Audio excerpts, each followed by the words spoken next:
प्रभु का नाम सर्व सामर्थ्यशाली। जी देखो, सब कुछ हो जाने का तात्पर्य प्रोग्रेस होना। जब आप इस नाम को जपोगे, हृदय पवित्र होगा ना, तो आपके अंदर ये बात आ जाएगी, नहीं नहीं मर जाऊं पर नहीं खाऊंगा, ये प्रोग्रेस हो रही। फिर आपके अंदर आएगा मंत्र मुझे मिले, फिर वो मंत्र मिलेगा, फिर उसके आगे की ये प्रोग्रेस है। जब तक मलिनता है तब तक आप खा रहे हो।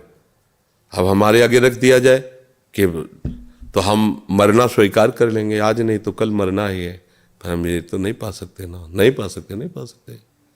अब अगर हमारा जब तक जल से जो व्यवस्था उससे चलेगा, नहीं मर जाएंगे, पर श्री जी के लिए नहीं।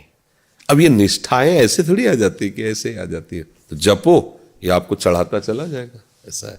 इसीलिए जैसे कहते इसी से सब हो जाएगा, तो इसी से सब हो जाने का मतलब वो आपको प्रोग्रेस कराएगा, उन्नति कराएगा। आप ऐसी भूमिकाओं पे पहुंचोगे कि ये बातें आपके अंदर आने लगेंगी। जो आप कह रहे हैं मैं अभी कमजोर हूं, नहीं निर्वाह कर पा रहा हूं, वही आप ठसक से कहेंगे कि यदि आप भी कहें ये खा लो तो हम नहीं खाएंगे। इसे निष्ठा कहते हैं कि गुरु ने आज्ञा करी है कि ऐसा ऐसा नहीं करना, अब वही हमारी परीक्षा के लिए कहते चलो ये खा लो, तो एक बार हम ना करेंगे कि महाराज जी आपने ये कहा था, नहीं तो एक बार तो हम उनकी भी बात काटेंगे, क्योंकि वो बात उन्होंने आज्ञा रूप में करी है, पता नहीं परीक्षा में कर रहे हो तो नहीं आपने कहा था इसलिए मैं नहीं पाऊंगा। ऐसा निष्ठा बड़ा बल होती है। एक राजा का निज मंदिर था और उन्होंने नियम बना दिया था शयन के बाद ठाकुर जी को कभी भी विघ्न मत पहुंचाना, कि कोई आया दर्शन करने के लिए आप फिर खोल दिए, ऐसा। वो राजकीय मंदिर था, तो पुजारी की परीक्षा के लिए जब शयन करके निकले तो राजा ही एक भेष बदल करके धनी मानी के रूप में 2-4 लोग साथ, और कहा बहुत दूर से आया हूँ, अगर दर्शन मिल जाते ठाकुर जी के तो अच्छा है। तो उन्होंने कहा कि नहीं, यहाँ का नियम है, दर्शन नहीं होंगे।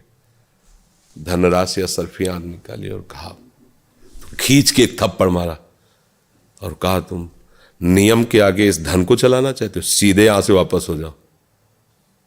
वापस हो गए प्रणाम करके। सुबह राज दरबार में पुजारी को बुलाया, पुजारी थप्पड़ दिखाया, बोले देखे आप ले मार।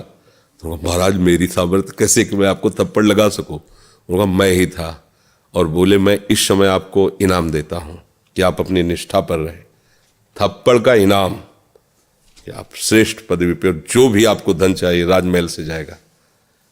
तो अगर हमारा इष्ट हमको नियम दे के हमारी परीक्षा ले, तो हमको उस नियम का पालन करना, ये मान के नहीं बख्श देना कि इष्ट आज्ञा कर रहा है, आज्ञा वो, अब हो सकता है परीक्षा हो। जब ये निष्ठाएं आती तब भक्ति में आगे बढ़ा जाता है। तो नाम जप करो, आप बलवान बनोगे आध्यात्मिक बल से, तो आप आगे बढ़ जाओगे।